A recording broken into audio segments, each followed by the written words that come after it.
হয় পোনপ্ৰথমে মই ধন্যবাদ জ্ঞাপন কৰিছো আৰু যোনটো ফেক এলিগেশ্যন আমাৰ ফাৰ্মাসী আৰু মোৰ বিৰুদ্ধে উত্থাপন হৈছে যোৱা আপোনাৰ 6 তাৰিখে পেশেন্টজন যোনজন তফিজুদ্দিন নামৰ 60 বছৰীয়া পেশেন্ট তেখেতৰ হাতৰ বিষ হয় লেফট সাইডৰ হাতৰ বিষ হোৱাৰ কাৰণে আমাৰ ফাৰ্মাসীত আহে তাৰপিছত আমাৰ ফাৰ্মাসীৰ পৰা ঔষধখিনি দি দিয়ে আৰু মোৰ ফাৰ্মাসীৰ যোনজন কৰ্মৰত ফাৰ্মাসিষ্টজনক মাতি লৈ যোৱাৰ পিছত তেখেতে ব্লাড প্ৰেছাৰ চেক কৰে ব্লাড প্ৰেছাৰ হাই থাকে আৰু তেতিয়া আপোনাৰ বিপি হাই আছিলে আৰু মানে কঁপনি উঠিছিলে আৰু আপোনাৰ বহুত ঠাণ্ডা হৈ আছিলে দুই চাৰিজনে ধৰি ৰাখিছিলে এটো হাত ভৰি কঁপনি উঠিছিলে এটো আমাৰ ভাষাত সিজাৰ বুলি কয় তাৰে পিছত আমাৰ ইয়াৰ পৰা বিষৰ ঔষধ নিপ্লাই খোৱাৰ পিছত বিষ কমা নাই তাৰে পিছত সন্ধিয়া আহি প্লাই আপোনাৰ 11:30 বজাত 6 তাৰিখে আমাৰ তাত ব্লাড স্যাম্পল দি যায় আমি ব্লাড ৰাখি দিও আৰু তেখেত আহি প্লাই মোক দেখাই প্ৰথমে মই হাতখিনি চেক কৰি চাও আৰু হাতত বিষ আছিলে তাৰ পিছত কলো যে এনে কথা এটো আপোনাৰ ডক্টৰ দেখাব লাগিব আমাৰ তাত সন্ধিয়া 6টা বজাত ডক্টৰ আহিব তো আপুনি ব্লাড খিনি দি গৈছে তাৰ পিছত আমি ব্লাড খিনি ল্যাবত পঠাও ল্যাবৰ পৰা পিছদিনা ৰিপোৰ্ট আহে আৰু ৰিপোৰ্টত স্পষ্টভাৱে লিখা আছে তেখেতৰ সুগাৰ হাই আছে আৰু তেখেতৰ থাইৰয়েড বহুত হাই আছে আৰু লিভাৰৰ প্ৰবলেম আছিল লগতে মানে সেপ্টিসেমিয়া আছিল মানে ব্লাডৰ ইনফেকশন আছিল আপোনাৰ ডব্লিউবিসি কাউন্ট 19.9 আছিল এটো থাকিব লাগে ম্যাক্সিমাম 10 আৰু সুগাৰ আছিল আপোনাৰ 7.4 আছিল তাৰে পিছত যেতিয়া সন্ধিয়া বিষটো আকৌ বহুত বেছিকে বিখালে তাৰ পিছত মোৰ চেম্বাৰত লৈ আহিলে চেম্বাৰত আনাৰ পিছত বিষটো যেতিয়া কন্ট্ৰোলত নাহিলে মই মানে থেৰাপি দিছিলো থেৰাপি দিয়াৰ বিষটো কন্ট্ৰোলত হোৱাৰ পিছত বিষটো কন্ট্ৰোল নাহিলে তাৰপিছত আমি ৰেফাৰ কৰি প্লাই প্ৰমেট সিটি হস্পিটেলত পঠালো প্ৰমেট সিটি হস্পিটেলত আপোনাৰ 4-5 ঘন্টা আছিল তাতে ইনজেকশন দিছে আৰু টেপ এটা লগাই দিছিলে বিষ কমাৰ কাৰণে তথাপি বিষ কমা নাই তাৰ পিছত অ্যাটেন্ডেন্স পেশেন্টৰ অ্যাটেন্ডেন্স তেখেতক দিছপুৰ পলিক্লিনিকত নিপ্লাই ভৰ্তি কৰাৰ পিছত ময়ো গলো মোকো মাতিলে তাৰ পিছত মই কলো এনে কথা কি হৈছে যেহেতু আইসিইউত আপোনাৰ অ্যাটেন্ডেন্স যাব নিদিয়ে মই যাই প্লাই আইসিইউ ডক্টৰৰ লগত কথা পাতিলো আইসিইউ ডক্টৰে ক'লে যে এটো সেপ্টিসেমিয়া হৈ গৈছে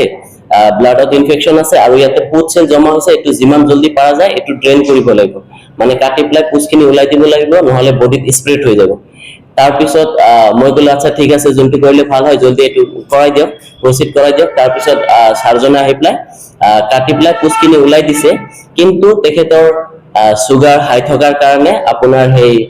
যত অপাৰেচন কৰিছিলে ঘাওখিনি জলদি শুকোৱা নাই আৰু লাহে লাহে ক্ৰমাত যেতিয়া বাঢ়িছে তেখেতসকলে তাৰে পৰা মোৰ ফাৰ্মাসীত আহিলে যে এনে কথা এটো আপুনি ইনজেকশন দিছে কাৰণে ইনফেকশন হৈছে গতিকে গোটেইখিনি পইচা আপুনি দিব লাগিব তাৰ পিছত মই কলো নাই মই তো তাতে ইনজেকশন দিয়া নাই মই ব্লাড হে লৈছো মই হেতু হাতৰ পৰা ব্লাড কালেক্ট কৰিছো আৰু এইখিনি টোটাল বস্তুখিনি আমাৰ সিসিটিভি ফুটেজত ৰেকৰ্ড হৈ আছে তাৰে পিছত লগত আহা মানুহক মই কৈছো আচ্ছা ঠিক আছে হস্পিটেলত যদি ৰিপোৰ্টত ওলাই যে আমাৰ ইয়াৰ পৰা কিবা ফাৰ্ম ইনজেকশন দিছে বা ইনজেকশন দিয়াৰ ফলত এটো ৰিঅ্যাকশন কৰি প্লাই এটো বেমাৰ হৈছে মানে ইনফেকশন হৈছে তেনেহলে গোটেই পইচাখিনি মই দিম তাৰ পিছত ইহন্তে গুছি যাই প্লাই তাৰ পিছত ডক্টৰক কৈছে পলিক্লিনিক হস্পিটেলত যে আপোনালোকে এনে ৰিপোৰ্টত লিখি দিব যে এটো ইনজেকশনৰ কাৰণে এটো ইনফেকশনটো হোৱা বুলি তাৰ পিছত ডক্টৰে মানা কৰিছে নাই আমি তো এনেকৈ লিখি দিব নোৱাৰিম আপোনালোকে ইয়াতে হিষ্টৰী বুক আছে ইয়াতে যিখিনি ৰেকৰ্ড আছে ৰেকৰ্ডখিনি লৈ লওক তাৰ ওপৰত আমি দিব নোৱাৰিম পিছত এটো বেজাল হ'ব তাৰ পিছত ডক্টৰৰ লগত কাজিয়া কৰি তাৰ পৰা হেতু হস্পিটেলৰ পৰা ইহন্তে নিজে মানে লামা লৈ প্লাই বেলেগ এটা নেমকেয়াৰ হস্পিটেলত ভৰ্তি কৰিছে তাৰে পিছত আমি যেতিয়া গাঁৱত গুছি গলো ঈদ থকাৰ কাৰণে আমি ফাৰ্মাসী বন্ধ কৰি গাঁৱত গৈছো হেতু ইহন্তে হুজুক লৈ প্লাই কৈছে যে ইনজেকশন দি প্লাই এটো ইনফেকশন কৰি দিছে আমি যেতে ইয়াত আহিছো তাৰ পিছত ইহন্তে ভয়ত পলায়ন কৰিছে ফাৰ্মাসী বন্ধ কৰি প্লাই এটো ৰিপোৰ্ট যেতিয়া আমি মিডিয়াত চালু কালি সোৱাৰ পিছত মই আহিছো আহি প্লাই তাৰ পিছত হাতীগাঁও থানাৰ ওচৰত গলো আমি পুলিশ আৰক্ষীৰ সহায় লৈছো পুলিশে কৈছে আচ্ছা ঠিক আছে এন্তে যদি কিবা থ্ৰেট দিয়ে তেতিয়ালৈকে আমাক কল কৰি দিলে হ'ল আৰু গোটেই ৰিপোৰ্টখিনি মোৰ ইয়াতে আছে আৰু মেইন এলিগেশন লগাইছে যে আমাৰ ফাৰ্মাসীখন ভুৱা ফাৰ্মাসী বুলি কৈছে আমাৰ ফাৰ্মাসীত কৰা নাই আৰু মোৰ কথা কৈছে তেখেতে ভুৱা ডক্টৰ এটো মোৰ ফাৰ্মাসিষ্ট মই ফাৰ্মাসী কৰিছো হেতুৰে আৰু ইউএসটিএমৰ পৰা মই বিপিটি কৰিছো মই ফিজিওথেৰাপিষ্ট ডক্টৰ এটো সাৰ্টিফিকেট আৰু এটা হল এইটো আমাৰ ফাৰ্মাসী বাদশা মেডিকেলৰ ড্ৰাগ লাইসেন্স এইটো আৰু এই গোটেই তথ্যখিনি আমি যোনদিনা প্ৰথমত আহি পেলাই উৎপাত কৰিলে আৰু ধন দাবী কৰিলে আৰু ধন নিদিলে আমাক ফাৰ্মাসী জ্বলাই দিব বুলি ভাবুকি প্ৰদান কৰিলে তাৰ পিছত লগে লগে আমি হাতীগাঁও আৰক্ষী চকীত যাই পেলাই এই গোটেই ঘটনাখিনি বৰ্ণনা কৰি জেডি এন্ট্ৰি দি থৈ আহিছিলো তাৰপিছত আকৌ যেতিয়া কালি আমি নিউজত দেখা পালো এনেকা ভুৱা নিউজ এটা আমাৰ বিৰুদ্ধে প্ৰচাৰ হৈ আছে তাৰপিছত আমি আহিলো আহি পেলাই আকৌ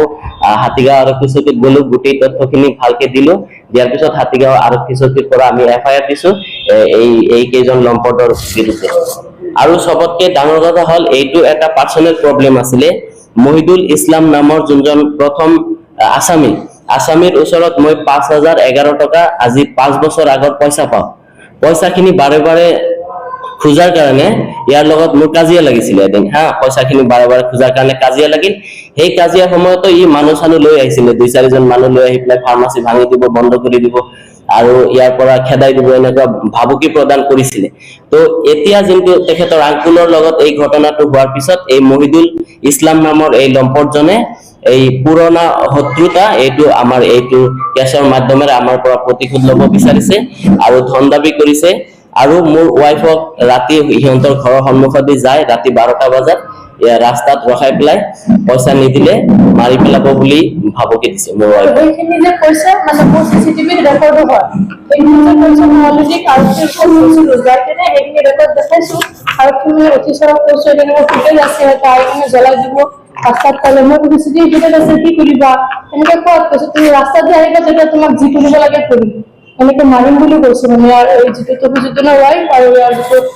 মানে ল'ৰাৰ ৱাইফ আছে সেইটো এনেকে কৈছে ইয়াৰ ছোৱালীজনীয়ে সেইখিনি ফুটেজ আছে মই আৰু পুলিচত গ'লে এইখিনি দেখালো পাছত আৰক্ষী ক'লে হ'ব যোৱা তোমাৰ যদি কিবা প্ৰব্লেম হয় মোক কল কৰি দিবা নিজে নম্বৰ দি দিছে আৰক্ষীখনৰ পৰা তাৰপিছত আমি বহি আছো দোকানত আছো অলপ পিছত আৰু কেইজনমান মানুহ লৈ আহি কেনে দোকানত মাৰিব আহিছে হাল্লা কৰি আছে ফুটেজ আছে মোৰ গোটেইখিনি মাৰিব আহিছে তাৰপিছত বহুত বেয়াকে আমাৰ যিবিলাক বস্তু আছে তাত তেনেকে মাৰি মাৰি আছে খাপৰাই আছে আৰু মই আৰক্ষীক কল কৰি দিলো যেনে কথা আহি কেনে যে আমাৰ লগত হুলস্থুল কৰি আছে লগে লগে মই লোকেশ্যন দি দিছো আৰক্ষী আহি গৈছে আৰক্ষী তাত মানে হুলস্থুল লগত ঠিক তোমালোকৰ কৈছে যে তোমালোকৰ যদি প্ৰব্লেম হৈছে আমাৰ তাতে আহা ইয়াতে কিয় তোমালোকে হুলস্থুল কৰি আছা তাৰপিছত সিহঁতে গুচি গ'ল যোৱাৰ পিছত মই আৰক্ষী তাতে গ'লো তুমি ক'লো এনে কথা যে ইহঁতে আমাৰ দোকানত আহিছিল হুলস্থুল কৰিলে আপোনাক অলৰেডি 3বাৰ আহিছে এনেকে হুলস্থুল কৰিছে যেতিয়া 3বাৰ কৰিলে তেতিয়া মই মানে আৰক্ষী আকৌ গ'লো জিবিআৰ এন্ট্ৰি অলৰেডি দিয়া আছে আমাৰ তাতে যাই কিনে এফআইআৰটো মই দি আহিলো পাছত আৰক্ষী ক'লে যে ছাৰে ক'লে তুমি চানডে ইভিনিঙত আহিবা মই ক'লো ছাৰ মই ইভিনিঙত আহিব নোৱাৰিম নিজৰ কাৰণে গাঁৱত যাম তো মানডে ইভিনিঙত আহিব পাৰিম আৰু ডকুমেণ্টছখিনিও আনিবা মানে দোকানৰ যিমানখিনি ডকুমেণ্টছ চাব লাগে আনিবা মই মানডে ইভিনিঙত আহিম কালি মানডে আছিল সিহঁতে কি কৰিলে সেইটো সুযোগ লৈ চানডে এইটো প্লেচ মাতি কেনে আৰু চবৰ ইয়াতে ক'লে যাম বোলে পলাই গৈছো দোকান বন্ধ কৰি আমি যে গাঁৱত যাম দোকান বন্ধ থাকিব এইখিনি অলৰেডি আৰক্ষী তাতে মানে আমি পোৱা আছিল মানে আমাক আহিব দিছিলে তো আমি অলপ পিছুৱাই লৈছো ডেটখিনি তো এইখিনি মানে কালি চালো আৰু ডক্টৰ যিমানখিনি কৈছে মোৰ হাজবেণ্ডে কৈছে আৰু বাকীখিনি আছে মোৰ ওচৰত ৰিপৰ্ট চিচিটিভি ফুটেজখিনিও আছে এতিয়া ধন দাবী কৰিছিল ধন দাবীৰ পইচাখিনি আমি নিদিয়াৰ কাৰণে আমাৰ ওপৰত যি অন্যায় অত্যাচাৰ কৰি আছে আৰু তাৰে লোকেল মানুহক আনি পেলাই আমাৰ ফাৰ্মাসী জ্বলাই দিয়া যোনটো ভাবুকি দিছে আৰু ৰাতি মোৰ ওয়াইফক এন্ধাৰত পাই পেলাই মাৰি পেলোৱাৰ ভাবুকি দিছে তো এই সন্দৰ্ভত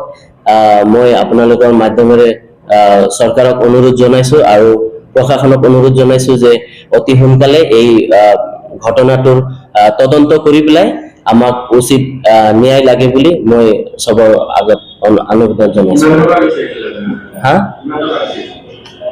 তেখেতসকলে 10 লাখ টকা ধন দাবী বিচাৰিছিলে যে আমাক 10 লাখ টকা লাগে বুলি কৈছিল